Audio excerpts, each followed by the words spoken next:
All right, everybody, I am here with another episode of Chamber Chat. I got a special guest in the car with me today, and I'll let her introduce herself, and we'll kick it off from there. Hi, I'm Kristin with Queen Bee Organizing, and he just picked me up from organizing at an estate sale, so off we go. And we'll get into that in a second. But for those of the dozens of people who are going to watch this, who watch all of our stuff, what is the Queen Bee Organizing? What do you guys do? So we mostly we have two separate parts of our business. We have an organizing side and an estate sale side. Organizing side is the type of, you'll do your garages, your houses, your craft rooms. We'll help you pack and unpack if you're moving. Okay. And then on the estate sale side, we will run an estate sale from start to finish with all the pricing set up and emptying out the house afterwards. So when you say organizing, let's tackle that piece first. Yep. Your life's a mess. Your house, your office space. How does that work logistically? Yeah, so it can be any space or it can be lots of spaces. So we would come in for a minimum of 3 hours and tackle something that is too hard for you to tackle on your own. Okay. It doesn't have to be awful. Could just be like, we've been in houses where we've spent 3 hours on just papers. Someone got overwhelmed and behind with all their mail and they just want some help getting it back to being the way it was. Okay. So yeah, we've been in some very, deep, not cluttered homes. It could just be like during the season for school, we actually will go in and help the kids get organized for back to school. Oh. So, just organize the rooms and get them set up for success for the school year. But if I want, let's say I've got 10 years worth of tax papers and stuff that I got to go through, you guys do that too? Yeah. I didn't know that. Yeah, all sorts of random things. So we just came, so I just picked her up from just an estate sale that she's organizing. I don't know how you do it. That's wild. Yeah, so this one's this weekend. We run them almost every weekend. And, we have a large team.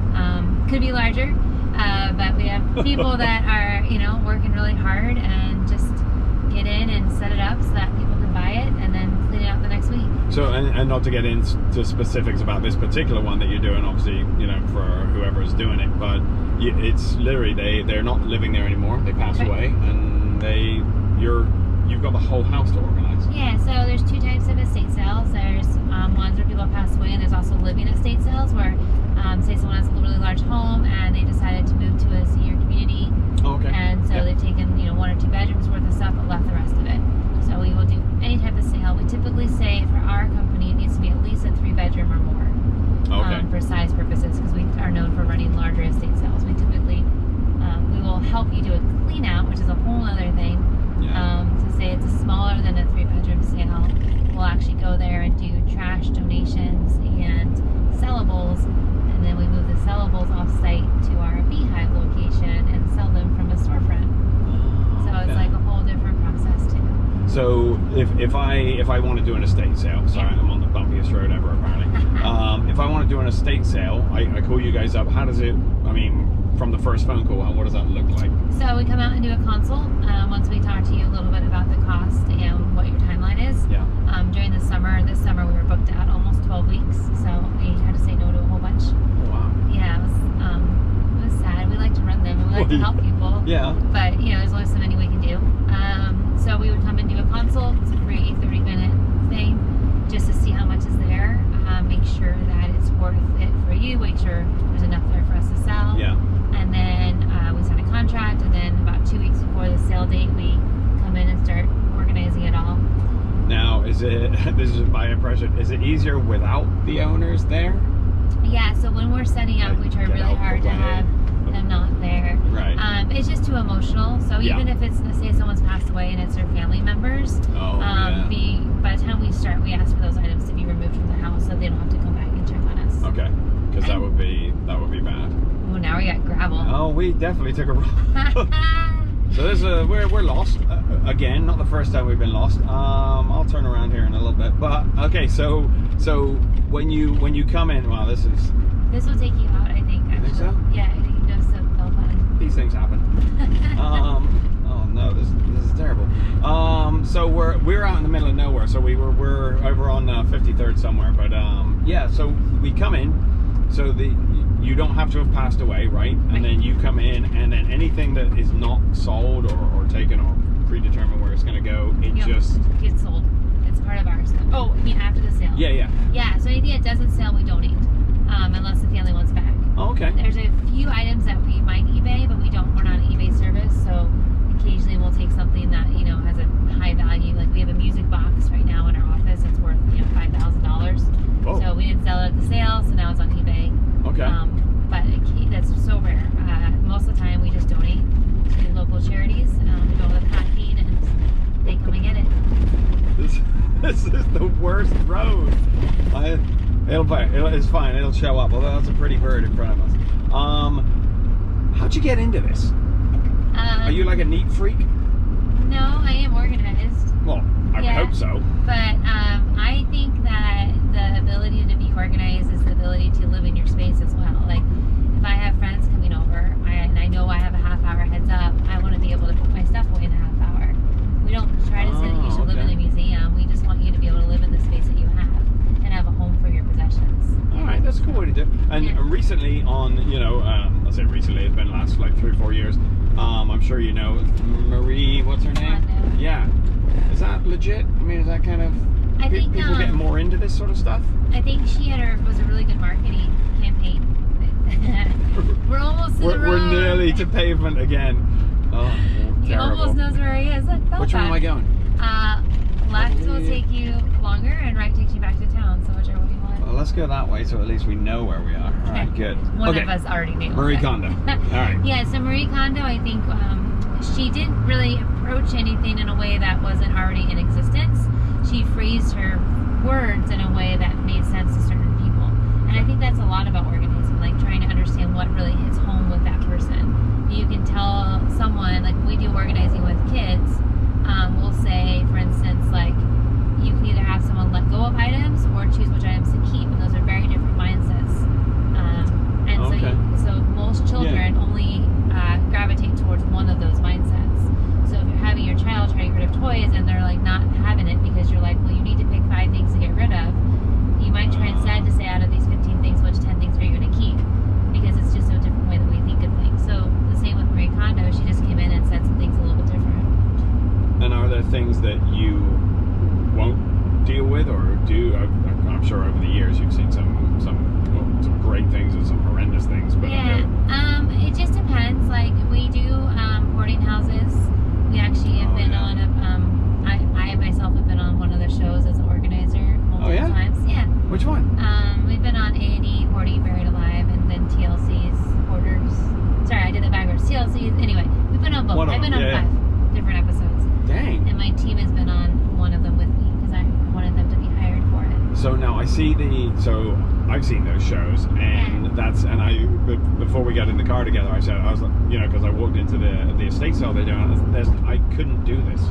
So I mean, it's not like it takes but you've got to have a certain mindset to be able to do this. Yeah, right? I think the biggest thing for myself and our team is that we really want to help people. So you know, I mean, yes, it's dirty and sometimes it's gross. And the other day they found a rat and one of the employees screamed, which was hysterical.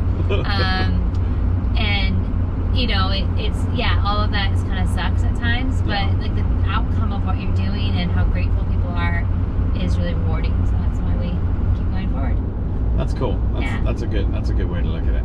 If you get into a situation where, you know, obviously you're dealing with a hoarder situation, that can be pleasant. Not normally, but at the same time, like if the person's still living when we're dealing with the household, it is really rewarding because they're able to like make a change, like a true change, where then like they can have their kids over to eat dinner, or they can, you know, have friends over. They can like they're, you know, just choosing more of their time and energy with people versus with things. So. And the cool part of it, I imagine you referenced the music box the other day. I bet you unearthed some cool stuff. Yeah. Right? Yeah. I mean, that part, I think, when people first start working for us, like the first, you know, month or so, they'll be like, this is so cool. This is so cool. And then afterwards, they're like, this again. We're like, we told you. I mean, there are still cool things. The house that we're in right now is amazing. She was a world traveler, so she brought back a ton of things from Africa, Peru, Hawaii.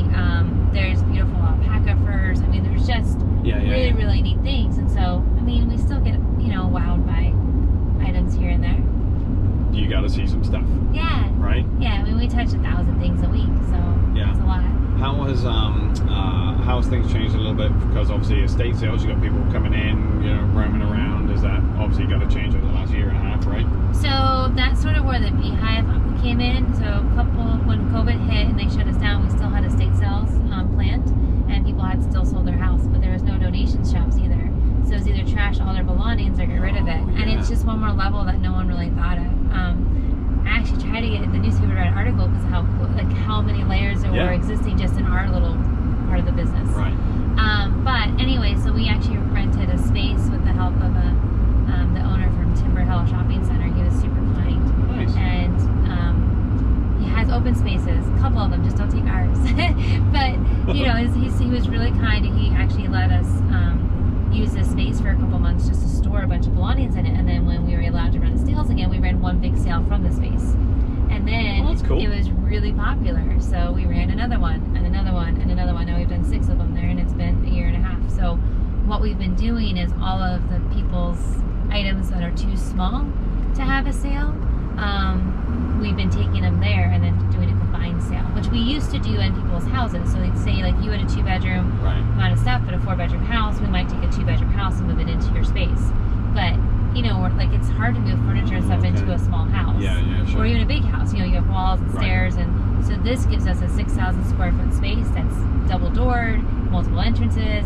It's like a blank slate. Kind of like your own storefront.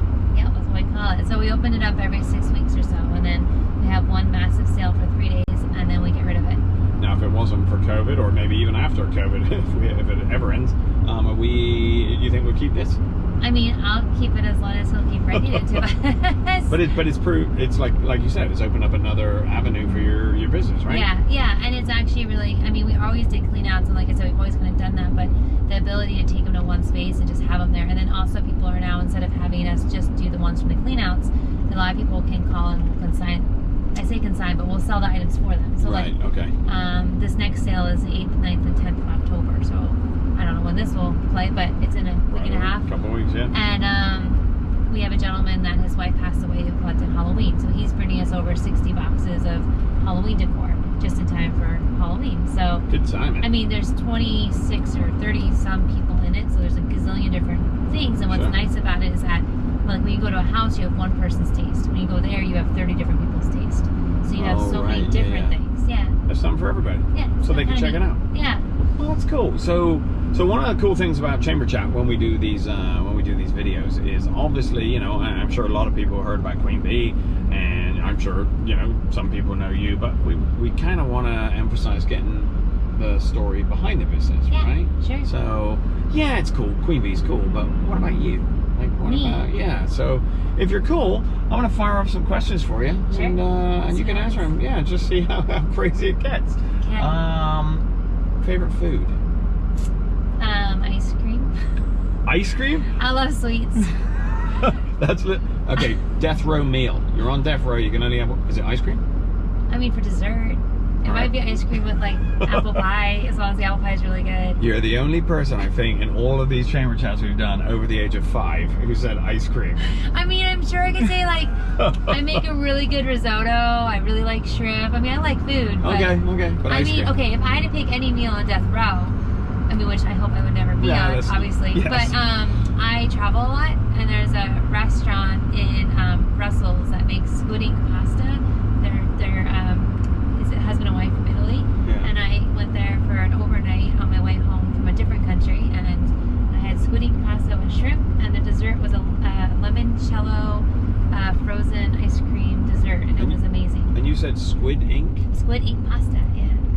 They take the ink from the squid and they mix it in the pasta, so that's why how you get your black pasta that you see in the store sometimes. Yeah, that's how it comes out. Huh. And ice cream. It was limoncello ice cream. Well, I mean, it was like, you just had to have a picture. You have to see it. But yeah, that would be my. All right. That was probably one of the best meals I've ever had traveling. That's a good answer then. See? I bet you no one else said that either. Nobody has ever said squid ink pasta. No, that is true. Worst thing you've ever eaten? Something you've eaten that you were I hate pickles. I hate pickles. What? I don't like pickles. I don't like fermented things, so I don't like acidic or any. Yeah, not for me. All right. you mentioned traveling. Yeah. Favorite place you ever been? So I was counting the other day. I think I've been to 12 countries, so I've been to a lot. All right. Yeah. I would say Ireland. Okay. I really liked Ireland. Yeah. Yeah. How come? Because you sit in a pub listening to everyone sing music, and everyone is happy, and you feel like you're just happy. It's like you just, family, right? Yeah, and we stayed at all these little Airbnbs, and everyone was just amazing and kind, and the countryside. I mean, we live in a green state, but the country over there is like emerald, and it's just untouched and beautiful, and all of it. And old. Yeah. Like pubs. I love castles. I love castles. Going to like a 400-year-old pub or something like that. It's crazy to think, stuff's that old. Yeah, no, I love everywhere I've traveled, but that would probably be one of my favorite memories. What about bucket list? Place you haven't been that you want to go? Everywhere. Well, no, that's not how this works. I know, but I've thought about this. Like, say I live for or say I can travel for another 30 years, and I can only go once every 2 years. It's only 15 more places. It's not enough. I think it'd be That's actually a great way to look at it. So that's the problem. Cool. So I keep trying to think about okay, I have to go every year, and then that's 30 places, so I can narrow down my list. But if you knew... If I knew I only could go to a couple more places. No, one more place. One more place ever? Ever. I would like to go to the rainforest. Ooh. I'd like to go there before they're gone. And the Amazon? Yeah. Yeah, they're not in good shape. They're not, and I would like to go there and see something like that. I always find it staggering that there are, the explorers, scientists, whoever, say that there's still obviously places like in the Amazon rainforest that humans have never been. Yeah. Right? That they never set eyes on, which is crazy to me. Yeah, I mean, it's a big world out there. How about big world out there? How about moon travel? Do I want to go to the moon? Space? I don't. Would you be a space tourist? I wouldn't want to go. Why? I mean, again, there's only 15 places I can see on Earth. I mean, I would go if someone was like, how many could you see if you were up in space? Here's like a free trip to the moon. I mean, I'd be like, all right, let's go. Like, yeah, but I'm like, you're like... grab my stuff. Yeah, would you like purposely set out to travel outside of Earth? I don't think I would. Do they have ice cream? I mean, they have the freezer ice, dry dehydrated. There we go. Oh, it would. Yeah, it totally would be. When you think you're stuck on your desert island, and you can only bring one band to listen to, music, one type of music. Terrible at music. Yeah. Yeah. No. Just music and stuff is my word. I would bring. Not a good. I would bring. Or style. The soundtrack to Wicked. That's what I would bring. That's very specific. You said I had to bring something. No, that's good. That's good. Because I could at least there's multiple people that sing. I'm by myself for so long. I could be all those people. I could reenact it myself. It'd be like having friends. I don't know how long I'm gonna be there for. So. Okay, that's fair. Where'd you grow up? Maryland until high school. Oh yeah, how was that? It was good. It was good. We moved here moved to Corvallis when I was in high school. Okay. And then I've also lived in Connecticut for a couple of years. It was just like a parents' job type thing that brought you here, or? My parents wanted a change of scenery for all of their children. They have 3 younger sisters. I'm the oldest. Okay. You're the role model? Most of the time. I'm pretty good. But yeah, they just felt like if they were staying there, we wouldn't ever be adventurous, so they brought us out here.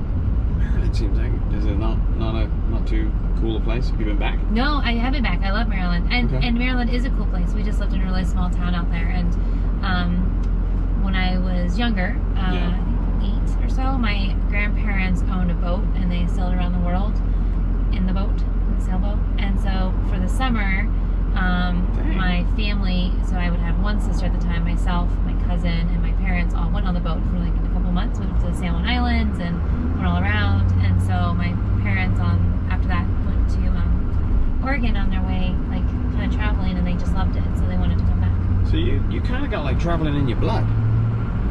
Yeah. Who sets off on a sailboat around the world? He was a Navy officer, so. Oh, okay. It kind of fit. All right. That's fair. What type of, we talked about, jokingly, or maybe not jokingly, about you being a role model. What type of kid were you?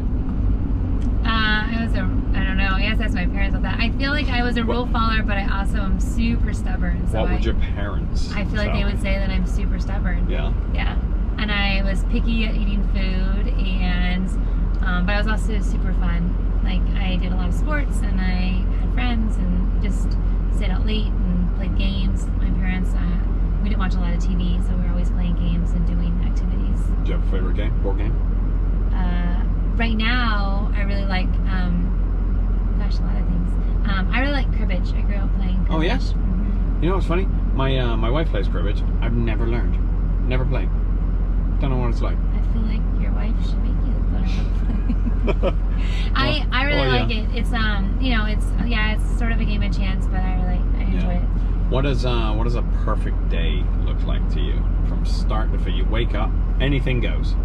What does it look like? It definitely doesn't. I mean, I love work, but it definitely doesn't involve work.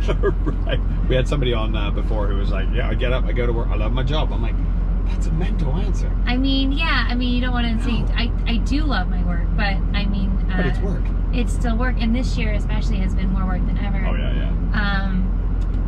I always say like my perfect Saturday, because we run estate sales on Fridays and Saturdays, and so when I have a Saturday off, like completely off, there's no like someone else is answering the phones. I don't have to worry about the sale. So what do you do? Money's not an issue. I get up, I go to the farmer's market. Okay. I buy a bunch of fruits and vegetables, and I eat at the crepe place, because there's a crepe place there that's really good.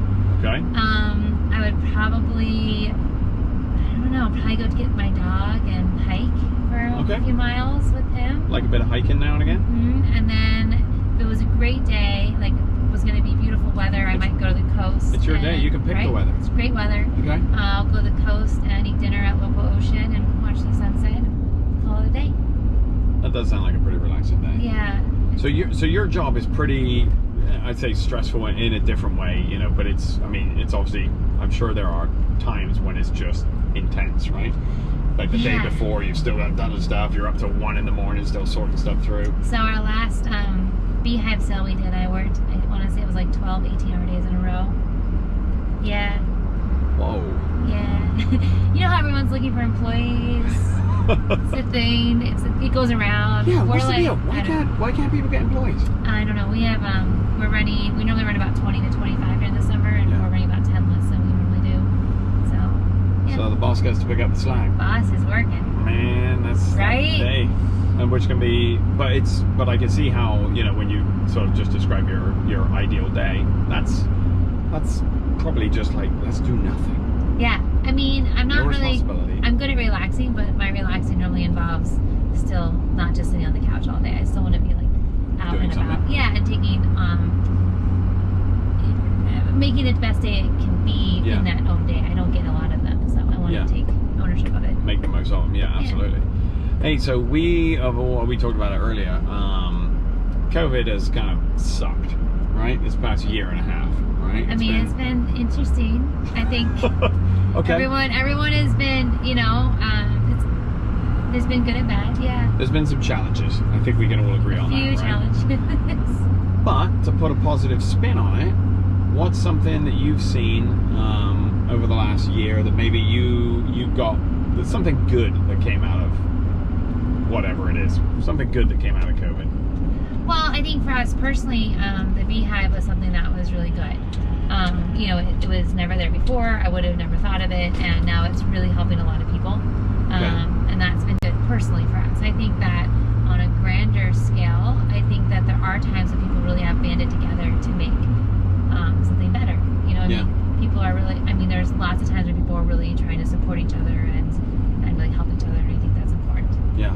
And when you see businesses, you know, change, and obviously you guys are a lot different than a restaurant, but I imagine in a weird way, you know, people are home a lot, they're organizing a lot, probably better for business.